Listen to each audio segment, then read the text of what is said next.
Hello အားလုံးပဲမင်္ဂလာညချမ်းလေးပါခင်ဗျာဒီနေ့ကတော့မေလ28ရက်နေ့ပဲဖြစ်ပါတယ်ဒီနေ့မှာနောက်ဆုံးရရှိခဲ့တဲ့ကျွန်တော်တို့လီဗာပူးအသင်းရဲ့ transfer news လေးတွေကိုစူးစီးပြီးတော့ဖော်ပြပေးခြင်းပါတယ်ပထမအဆုံးအနေနဲ့အပြောင်းရွှေ့အကြောင်းအရာလေးမပြောခင်ပေါ့နော်ဒီရက်ပိုင်းကတော့မိုးတွေတောက်လျှောက်ရွာနေပြီးတော့ရာသီအကူအပြောင်းကာလာလေးဖြစ်နေတဲ့အတွက်ကိုတုတ်ကွေးလေးတွေဖြစ်နေကြတာမျိုးရှိတယ်ဒါကြောင့်ကိုညီကိုတွေအနေနဲ့ကလည်းရာသီအကူပြောင်းမှာပေါ့နော်ဖြစ်တတ်တဲ့တုတ်ကွေးလေးတွေအတွက်ဒါကျမကြီးကူဆိုင်ကြဖို့ပြောချင်ပါတယ်ရာသီဥတုကတော်တော်လေးအေးပါတယ်ဗျဆိုတော့ကျမကြီးကူဆိုင်ကြပါနည်းနည်းထွေးလေးနဲ့ပေါ့နော်အပြင်သွားရင်လည်းကျွန်တော်တို့ဒါမိုးမဆူမိအောင်ပေါ့နော်ဂယူဆိုင်ကြပါလို့အရင်ဆုံးပြောချင်ပါတယ်ဗျ Okay ဆိုတော့ transfer news လေးအကြောင်းသွားလိုက်ရအောင်ပထမဦးဆုံးအနေနဲ့ကျွန်တော်ကလေဟာရဲ့အကြောင်းလေးနဲ့စတင်ခြင်းပါတယ်ဆိုတော့ကျွန်တော်တို့အသင်းရဲ့ကိုသမားကလေဟာကတော့ပြီးခဲ့တဲ့ရာသီတဲက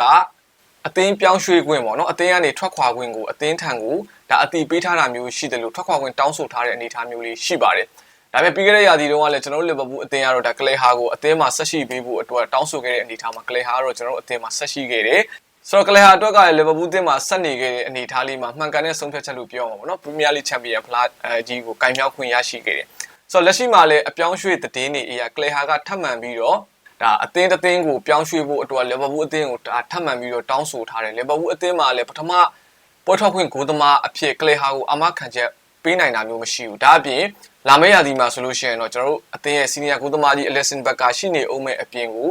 ဒက်ရှက်ဗလီရောက်လာတာဖြစ်တဲ့အတွက်ကိုကလေဟာရဲ့ပွဲထွက်ခွင့်အတွက်ကတော့လုံးဝအမခံချက်မရှိတဲ့အနေအထားမျိုးလေးရှိတယ်ဆိုတော့ကလေဟာကလည်းသူ့အနေနဲ့လက်ရှိမှာအသက်အရွယ်ကလည်းငယ်သေးတယ်ပြီးတော့ potential အများကြီးရှိပြီးတော့လက်ရှိပြသထားတဲ့လက်စွမ်းတွေကြောင်းပေါ့နော်သူ့အနေနဲ့ကတော့ဒါတခြားသောဥရောပကလပ်အသင်းကြီးတစ်သင်းမှာနံပါတ်1ဂိုးသမားအဖြစ်ပွဲထွက်ခြင်းတဲ့ဆန္ဒမျိုးလေးရှိတယ်ဒါကစားသမားဘက်ကကျွန်တော်ဖြစ်တွေးပေးမယ်ဆိုလို့ရှိရင်တော့ဒါကစားသမားရဲ့ဆုံးဖြတ်ချက်မှန်တယ်လို့ပြောရမှာလေဖြစ်တယ်ဆိုတဲ့ခါကျတော့လက်ရှိမှာကလေဟာအနေနဲ့အသင်းပြောင်းရွှေ့ဖို့အတွက်ရာဂိုင်နှုန်းတော်တော်လေးများနေတာမျိုးရှိတယ်ဆိုတော့ကလေဟာကိုခေါ်ယူခြင်းတဲ့အသင်းတော်တော်များများကလည်းရှိပါတယ်ဒီထဲမှာမှဖြစ်နိုင်ရအရှိဆုံးအသင်းကတော့ Premier League Club Brentford အသင်းပဲဖြစ်ပါတယ်ဆိုတော့ Brentford အသင်းကလည်းလက်ရှိမှာသူတို့အသင်းရဲ့အဓိကဂိုးသမားဖြစ်တဲ့Matt Flatkan က Leverkusen အသင်းကိုပြောင်းရွှေ့ဖို့အတွက်တော်တော်လေးနီးစပ်နေတာမျိုးရှိတယ်။အဲကြောင့် Brentford အသင်းကလည်းသူတို့အသင်းရဲ့အဓိကဂိုးသမားFlatkan ရဲ့နေရာမှာအစားထိုးဖို့အတွက်ကို Liverpool အသင်းကနေထွက်ခွာခွင့်တောင်းထားတဲ့ Clay ဟာကိုခေါ်ယူဖို့အတွက်စိတ်ဝင်စားနေတာမျိုးလေးရှိတယ်။တစ်ဆက်တည်းမှာပဲ Clay ဟာကိုခေါ်ယူခြင်းနေတဲ့အသင်းတွေထဲမှာဆိုလို့ရှိရင်တော့ Nottingham Forest တို့ပြီးရင် Aston Villa အသင်းတို့အပြင် Newcastle အသင်းတို့ကလည်းပါဝင်နေတာမျိုးလေးတွေရှိပါတယ်။ဆိုတော့ဒီနေ့မှာသိရသလောက်ပေါ့နော်။ Clay ဟာရဲ့အပြောင်းရွှေ့နေယူလေးရဲ့ဒါ update အရဆိုလို့ရှိရင်တော့ Clay ဟာကတော့ကျင်းတီတလောက်လာမယ့်ရာသီမှာလာမယ့်နွေရာသီအပြောင်းရွှေ့စည်းကွာမှာအသင်းကနေထွက်ခွာဖို့ရှိတယ်။လက်ရှိချိန်ထိတော့ကလဟာကိုခေါ်ယူဖို့အတွက်လီဗာပူးအသင်းထံတရားဝင်ကမ်းလှမ်းထားတဲ့အသင်းမျိုးတော့မရှိဘူး။ဒါပေမဲ့ကလဟာအနေနဲ့ကတော့ကျင်းတီပေါက်လာမယ့်နွေရာသီအပြောင်းရွှေ့စည်းကွာမှာကျွန်တော်လီဗာပူးအသင်းကနေထွက်ခွာနိုင်ကြီး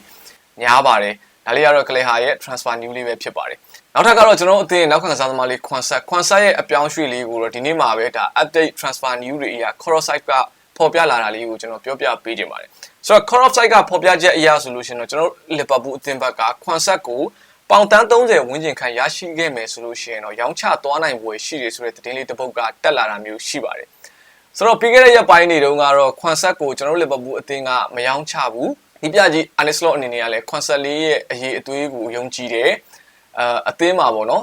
ဒီစက်ထိန်သွားဖို့စံနာမျိုးရှိတယ်ဆိုတဲ့အနေအထားမျိုးလေးအရေးမွက်ပြောကြားထားခဲ့တာမျိုးရှိတယ်ပြီးတော့ကျွန်တော်တို့လီဗာပူးအသင်းကလည်းလက်ရှိမှာဆန်နာဘတ်ကစားသမားလိုအပ်ချက်ကရှိနေတယ်ကစားသမားတစ်တွေကလည်းမရောက်ရှိသေးဘူးဆိုတော့ဒီနေသားမှာကျွန်တော်တို့အနေနဲ့ခွန်ဆက်လေးကအသင်းမှာဆက်ရှိဖို့ရာဂိုင်နှုန်းများတယ်လို့ထင်ခဲ့တယ်ဒါပေမဲ့လက်ရှိမှာ Crossite ရဲ့ဖော်ပြချက်ကတော့လက်ရှိမှာ rumor လို့ပြောလို့ရပေမဲ့လည်းပေါ့နော်တချို့သော source လေးတွေမှာလည်းများသောအားဖြင့်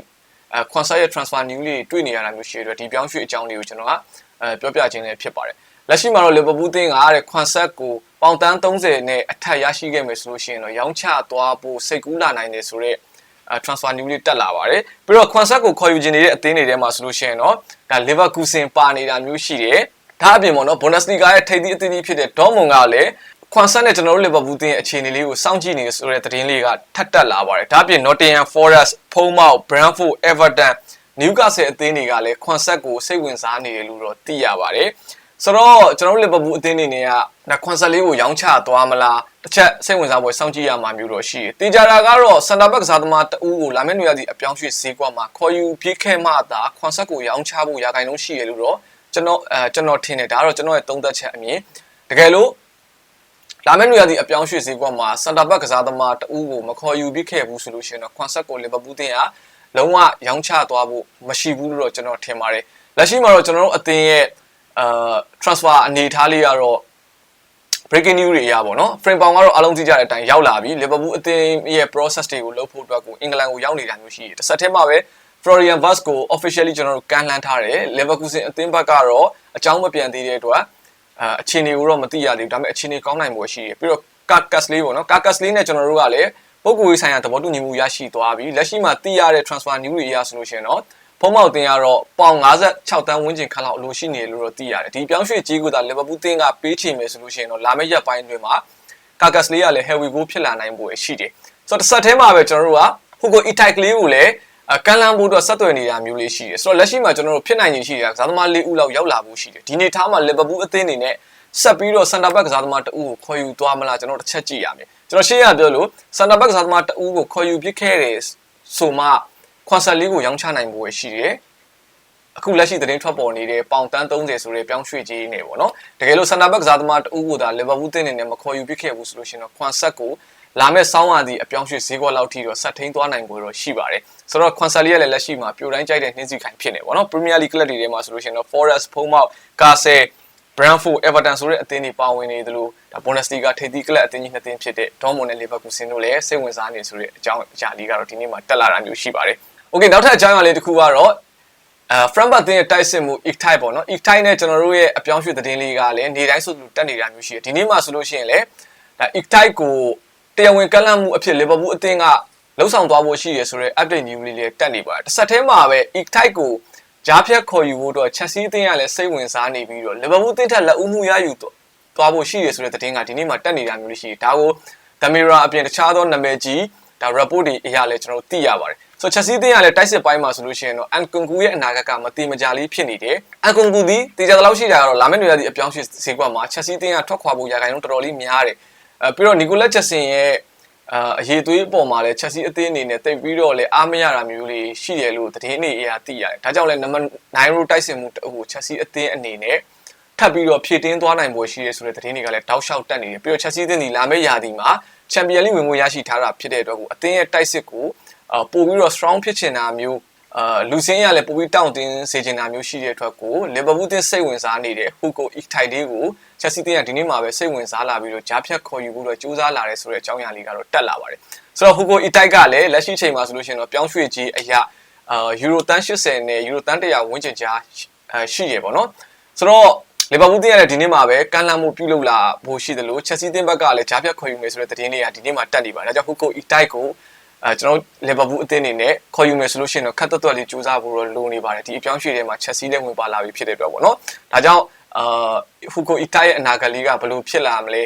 ကလေဟာရဲ့အနာဂတ်လေးကရောဘယ်လိုဖြစ်လာမလဲခွန်ဆယ်လီရဲ့အနာဂတ်ကရောဘယ်လိုဖြစ်လာမလဲဒီနေ့မှာတော့ Liverpool အသင်းရဲ့အပြောင်းရွှေ့လေးတွေကတော့စိတ်ဝင်စားဖို့ကောင်းပါတယ်ဆိုတော့လာမယ့်ရက်ပိုင်းအတွင်းမှာဘာတွေဆက်ဖြစ်မလဲကျွန်တော်စိတ်ဝင်စားဖို့စောင့်ကြည့်ရမှာလည်းဖြစ်ပါတယ်ဆိုတော့အမြင်လေးတွေ comment box မှာဝင်မျှပေးသွားခဲ့ကြပါဦးကျေးဇူးအထူးပဲတင်ရှိပါတယ်ခင်ဗျာ